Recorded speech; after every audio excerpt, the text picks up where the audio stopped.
Thevenin's theorems and Norton's theorems in the classroom. So this video lecture I will introduce two more theorems.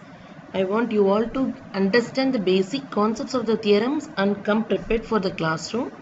So please go through this video lecture once or twice until you understand.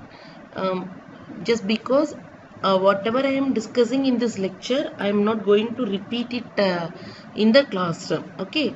So once you get prepared with the theorems, basic concepts, we will just only do problems in the classroom. So the first thing what we are going to understand is maximum power transfer theorem. Already we completed discussion on Thevenin's theorem, Norton's theorem, and also we have done some problems in Thevenin's theorem and Norton's theorem. Now the third one is maximum power transfer theorem. Okay, so in this maximum power transfer theorem, what we are going to understand is what is the maximum amount of power that can be delivered to the load for any given network. Okay, so say this is some linear network, linear complex network, okay, which is delivering some power to the load. This is my load. So I will have some current flowing through the load and some voltage appearing across this load. So some power will be delivered to this load by this linear complex network. Now we are interested in finding out what is that power. Number one, what is that power that is delivered to the load, and that you can very well say power is nothing but voltage appearing across the load multiplied by current in the load. But now the question is, what is the maximum power? It is not just only the power. What is the maximum power that can be delivered to the load by any complex linear network? Okay. So to know this value, we are using this maximum power transfer theorem. Okay.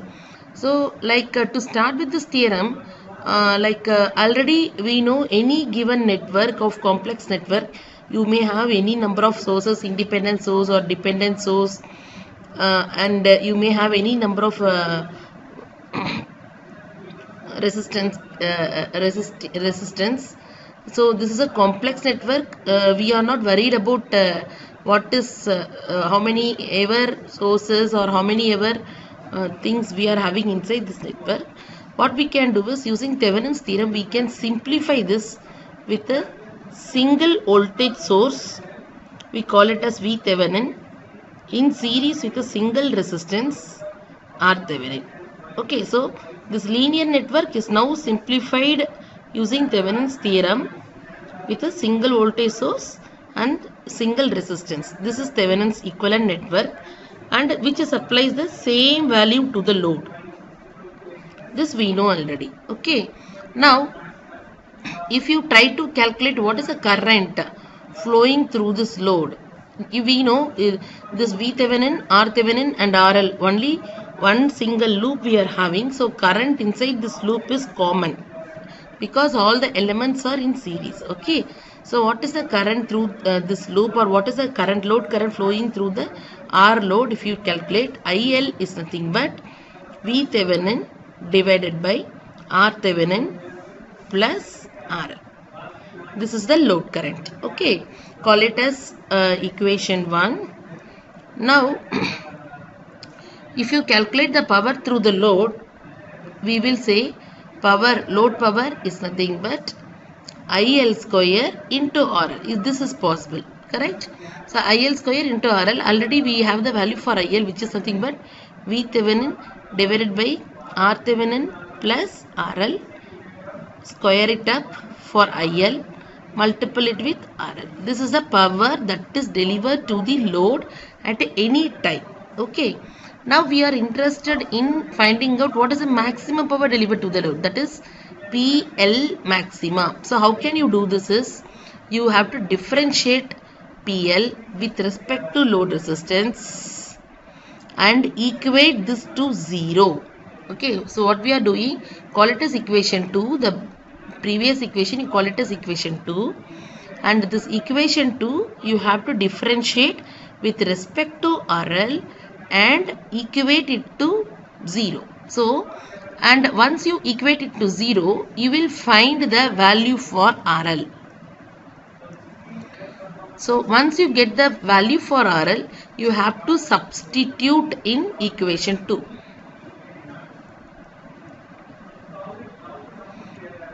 Then you will get PL maxima. This is a procedure. Okay, so I will repeat it once again.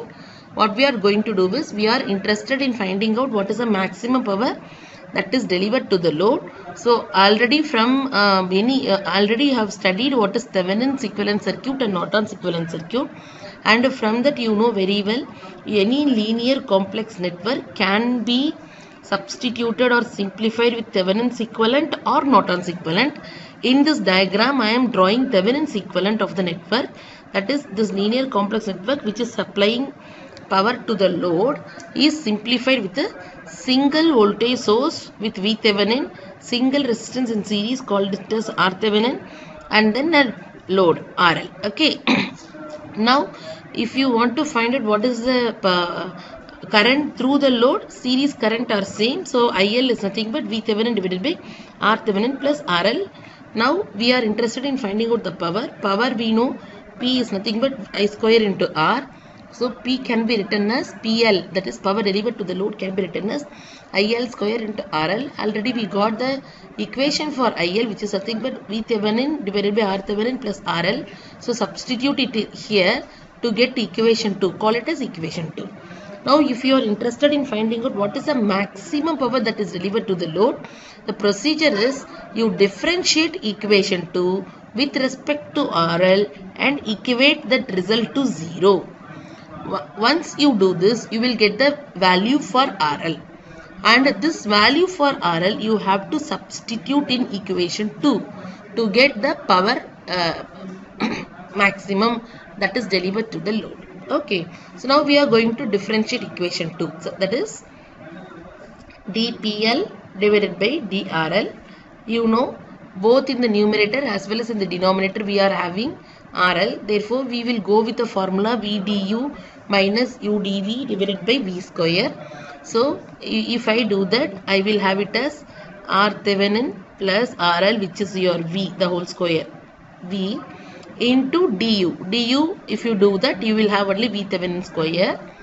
So, VDU minus UDV. So, U into DV. Keep U as it is, that is VThevenin square into RL as it is. Now differentiate the denominator, which is RThevenin plus RL the whole square. If you differentiate it, you will get 2 times of RThevenin plus RL divided by V square. The denominator, the square. Denominator is RThevenin plus RL the whole square. That you have to square. So this becomes now the whole power 4. Okay, so now you differentiate it. You equate this equal to 0. If you equate this to 0, this denominator will get disappeared. Therefore, you have only numerator part. Even in the numerator part, you can find VThevenin square. VThevenin square is common. And here you have RThevenin plus RL the whole square. In the second part, you have RThevenin plus RL only. So you can cancel this. You can cancel one time. Now you have RThevenin plus RL minus 2 times of RL equal to 0. This is the only thing which is left out. Now you understand that RL should be equal to RThevenin. Very, very important equation. RL should be equal to RThevenin. So now you got the value for RThevenin. What does it mean? It means that when your load resistance is equal to the Thevenin's resistance, then maximum power will be delivered to the load. Okay, so please understand, when this is your load resistance RL, if this is equal to the value of Thevenin's resistance, then you will find the maximum power will be delivered to the load, which is very, very important for you. Make a note of it. The maximum power will be delivered to the load if and only if the load resistance is equal to the Thevenin's resistance. Okay, just make a note of that statement. Maximum power will be delivered to the load only if and only if the load resistance is equivalent to the Thevenin's resistance. Okay, so this can be done by using impedance matching. Say for example, if you are having unmatching load, in the sense your load is having some resistance, say for example some 100 ohms, but your Thevenin's resistance is only 150 ohms, then you have to do some kind of matching, impedance matching. What you can do is you can introduce some in series resistance 50 ohms, so that you are equalizing your load resistance is equal to the Thevenin resistance. That can be done by using impedance matching. Okay, so if you want, whenever you want a maximum power to be delivered to the load, you have to ensure that the load resistance and Thevenin's resistance are same. If it is not same, then maximum power will not be delivered to the load. Some power will be there, but which is very well lesser than the maximum power. Okay, so now what you can do is now what you can do is, now we got what is the value for RL. Now using this value of RL, substitute in equation 2 to get the PL maxima. Okay, equation 2 is only PL, and we understand when RL is equal to R Thevenin, PL equal to PL maxima. So now if you use this RL equal to R Thevenin in equation 2, PL becomes P maxima. So this is the place we have RL. Replace this with R Thevenin. This is the place we have RL. Replace it with R Thevenin, so that you will get V Thevenin the whole square into R Thevenin divided by 2 times of R Thevenin the whole square. So if you simplify this, you will get PL maxima is equal to V Thevenin square divided by 4 times of R Thevenin. Make a note of this equation. V Thevenin square divided by 4 times of R Thevenin. Okay, therefore please understand, this is maximum power transfer theorem. So now if the question is given any circuit, find the maximum power delivered to the load. If the question is like that, you have to do two things only. You have to find out what is V Thevenin, you have to find out what is R Thevenin, and substitute in this equation, call it as equation A. So if the question is to find out the maximum power delivered to the load, what you need to do, you have to find V Thevenin, you have to find R Thevenin, and substitute in this equation, that is V Thevenin square divided by 4 times of R Thevenin, to get the maximum power that is delivered to the load. This is maximum power transfer theorem. Already we have discussed of how to find out V Thevenin and R Thevenin. For Thevenin's equivalent circuit, the same thing only you are going to use here to find the maximum power transfer theorem also. Okay, so please understand, once you know to find out V Thevenin, that is open circuit voltage across the load, short circuit current through the load, then you are ready to find out Thevenin's equivalent network, Norton's equivalent network, and maximum power transfer theorem. All the three theorems will be together only. Okay, so you should be very confident in doing the problems for VOC and ISC. Once you know VOC, ISC, then VOC divided by ISC will give you R Thevenin. Okay, so with this, maximum power transfer theorem is over. We will do some problems in the class. Please go through this again and again until you understand. The basic concept is very important.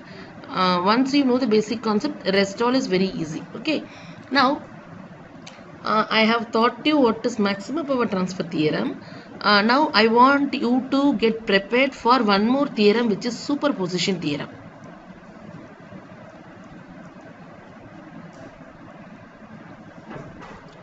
So two theorems, one is maximum power transfer theorem, number 2 is superposition theorem. So if both the theorems, I want you to get prepared and come to the classroom. Please don't come without preparing. Don't give any excuses. I want you to take everything in the notes. Okay. So like in superposition theorem, the idea is this superposition theorem will work only for linear network. So first you should know what is linear network. Say you are having some network, some complex, any network, you give some input x1, you get output y1. In the same network, you give some input x2, you get output y2. Now what you are doing is, you are giving input x3, which is nothing but a x1 plus x2, combination of x1 plus x2. Then you should get y3, which is the output, should be equal to y1 plus y2. If this is obeyed, then this network is called as linear network.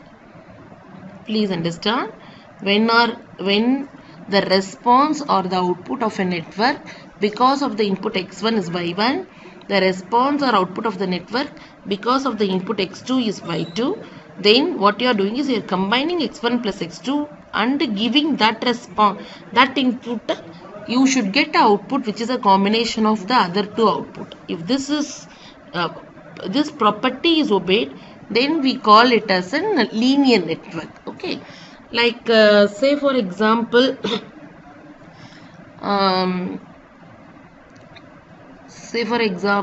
you will find an say for example, x equal to 2 times of y equal to 2 times of x, something like this is there. Now you apply x1 equal to 2. What is y1? Is 4. Now you apply x2 equal to 4. Then what is y2? y2 is 2 times of x2, which is nothing but 8. Now you apply x3, which is equal to x1 plus x2, which is nothing but 6. 2 plus 4 is 6. Now you will get y3, which is equal to 2 times of 6, which is equal to 12. Okay, now 12 is nothing but response of y1 plus response of y2. That is 4 plus 8. Correct? This is y1 and this is y2. Correct? So this network is a linear network. Please understand. This equation is linear equation. Say for example, if you have an equation like this, y equal to x square, something like this. Then now say for example, you keep x1 equal to 2. Then you will find y1 equal to 4. Keep x2 equal to 4. Now you will have y2 equal to 16. Now keep x3 is nothing but a combination of x1 plus x2. x1 is 2, x2 is 4, so 6. You will get y3 equal to 6 square, which is 36, which is not equal to 4 plus 16.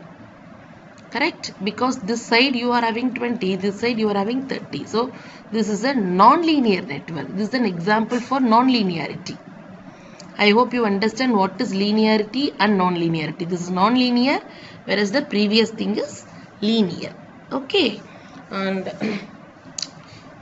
you will say your resistance is linear network because your resistance V equal to I into R. For your resistance V equal to I into R. This is linear only. Okay, so this is there are some of the examples we will see later with respect to non-linear network also. That like in your higher semesters you will understand diodes is non-linear network. So many things are there. Electronics items are non-linear network. Okay, so this is a linear network. So before understanding what is superposition theorem, you should understand the only important thing is superposition theorem will be obeyed only for linear network, and for this case any theorem what we have studied earlier is obeyed only for linear case, and what is linearity is this one. Okay, now coming to the theorem, what exactly the theorem states you, in the sense if you want to find the response at any point in the given network. Say for example, you are having more than one source. This is a network, some example network. You want to find out what is the current through this resistance R1. You have voltage source, you have current source, you have three resistance R1, R2 and R3. Now what you have to do is you want to find out the response I, current through the resistance R1. So for what are the things you know is mesh current analysis, nodal voltage analysis. These are the two things you know, but both the analysis employs all the independent sources. In the sense, what you will do is you will not disturb this network. What you will do is you will just apply KVL or KCL to understand, to form the equation, solve it and understand what is the current flowing through the resistance R1. Correct? But in superposition theorem, if you want to find the response in the sense current or voltage or power at any point in the given network. Okay.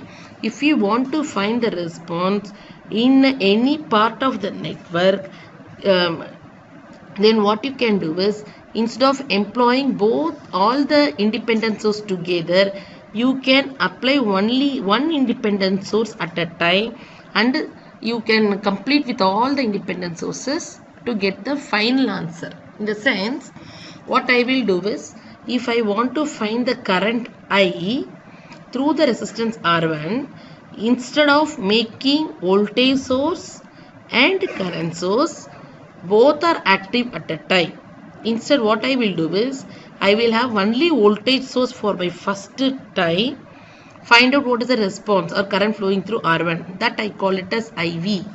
Current through R1 due to only voltage source, I call it as IV.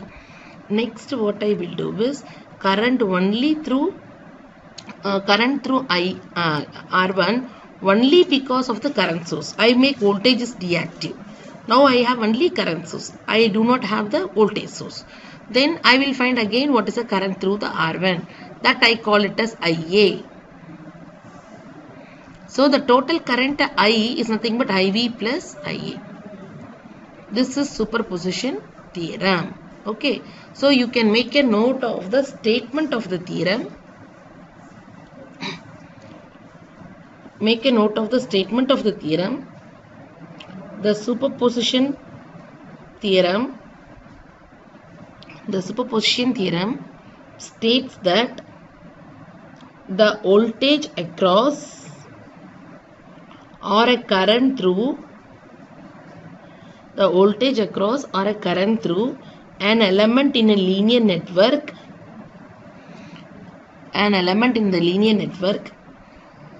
is the algebraic sum of voltages across or current through that element due to each independent source acting alone.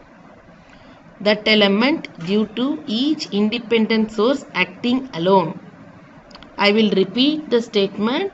The superposition theorem states that the voltage across or current through an element in a linear network is the algebraic sum of voltage across or current through that element due to each independent source acting alone. Okay, that is, so this is an example. What we have studied now is an example. Now for this given network is this one. We have two independent source. Okay, we want to find the response, that is the current through one part, that is this resistance R1. Now what we can do is, first you make only voltage sources active, current sources deactive. Find what is the current flowing through R1. Call it as IV. Next step is you make current sources only active, voltage sources deactive. Find out what is the current response through R1. Call it as IA. Now what is the I is nothing but IV plus IA. Okay, like this, if you have three sources, what you have to do? In that case, only one source. You should ensure that only one source is active at any time and all the other sources are deactive. Please understand, one more important thing I forgot to tell you is, here you can make only independent sources 0 or deactive. Deactive means that making the source 0. Okay, but it applies only for independent source, not for dependent source. If you have dependent source, you cannot make that equal to 0. This superposition theorem is applied for linear network. If you are having dependent source, please don't make dependent source equal to 0. You cannot make dependent source equal to 0. This applies only for independent source. Okay. Now what you will do is, when how many ever independent source you are having, that many steps you will do. So what you will do is, to find the response at any point in the given network, you will make only one source active at any time, find the response. Again the second source active, find the response. Third source active, find the response. Like that, how many ever sources you are having, that many responses you will find out individually, only making one independent source active. All the other sources is deactive or 0. Then the result of everything you add together to get the final result. This is superposition theorem. Okay. Now I told you about active and deactive. Deactive, what does it mean? It means that making the source 0.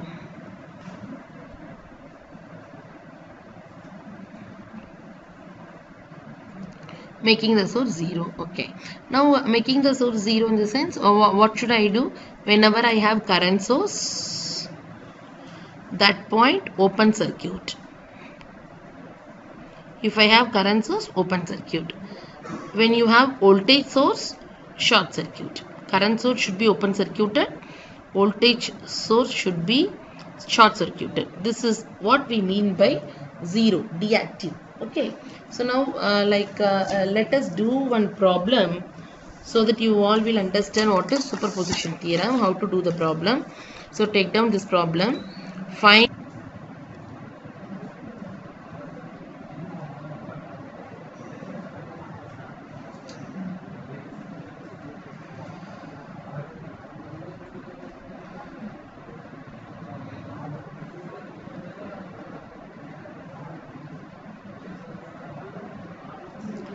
just please wait, sorry.